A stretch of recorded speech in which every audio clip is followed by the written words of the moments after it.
गहरा और घना जंगल था। दरख्तों के दरमियान सूरज की किरणें बमुश्किल जमीन तक पहुंच पाती थीं।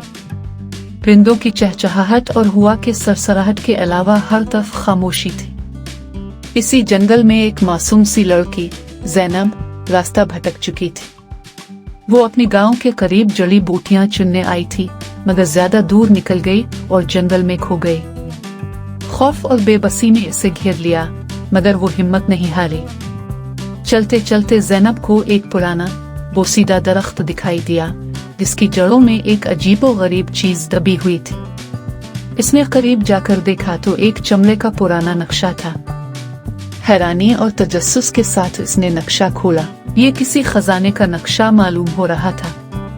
नक्शे पर निशान बने हुए थे, जिनमें दरिया, पहाड़ और कई निशानियां थीं। ज़ैनब ने सोचा कि अगर वो खजाने तक पहुंच जाए तो शायद इसे कोई ऐसा जरिया मिल जाए जिससे वो जंगल से बाहर निकल सके। खतरनाक सफर का आगाज। नक्शे को देखकर ज़ैनब ने अपने सफर का आगाज किया।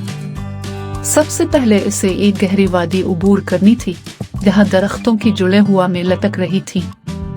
वो इन जड़ों को पकड़कर नीचे उतरी और बमुश्किल दूसरी तरफ पहुंची, मगर खतरा अभी खत्म नहीं हुआ था।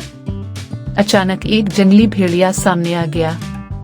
ज़ैनब खौफजदा हो गई, मगर उसने खुद को संभाला और आहिस्ता आहिस्ता पीछे हटने लगी। खुशकिस्मती से भेड़िया किसी और जानिब दौड़ गया और ज़ैनब बच गई। दरिया की मुश्किल। अब ज़ैनब को एक बड़े दरिया को पार करना था, मगर उसके पास कोई कुश्ती या पुल नहीं था। उसने इधर अलिफादेर देखा तो दरिया के किनारे कुछ लकड़ियां और बेलें नजर आईं। जहानत से काम लेते हुए इसने लकड़ियों को जोड़कर एक छोटी सी आरजी बेड़ी बना ली और दरिया में डाल दी।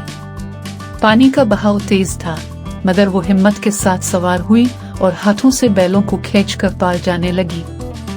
अचानक एक तेज लहर आई और उसकी बेड़ी डोलने लगी, मगर उसने हिम्मत न हारी और किसी तरह किनारे तक पहुंचने में कामयाब हो गए। आखिरी रुकावट और खजाने की दरियाफ्त। नक्शे के मुताबिक खजाना एक पुरानी गार के अंदर छुपा था। गार के करीब पहुंचने पर ज़ैनब ने देखा कि इसे हटाना आसान नहीं था, मगर ज़ैनब ने एक लकड़ी से लीवर बनाया और पूरी ताकत लगाकर उसे हल्का सा हटा दिया। अंदर जाते ही उसे हैरत का झटका लगा। चमकदार सोने के सिक्के, कीमती हीरे और नायाब अशिया एक पुराने संदूक में बंद थी। ज़ैनब को यकीन नहीं आ रहा था कि उसने वाकई खजाना ढूंढ लिया है। उसने जल्दी से कुछ कीमती सिक्के अपनी झोली में डाले और नक्शे की मदद से जंगल से बाहर निकलने का रास्ता तलाश किया। कई घंटों के सफर के बाद वो अपने गांव वापस पहुंच गई और सबको अपनी कहानी सुनाई। वो सिर्फ एक खोई हुई लड़की नहीं रही, बल्कि एक बहादुर मुहिम जो बन गई, जिसने न सिर्फ खुद को बचाया बल्कि खजाने की तलाश भी मुकम्मल की।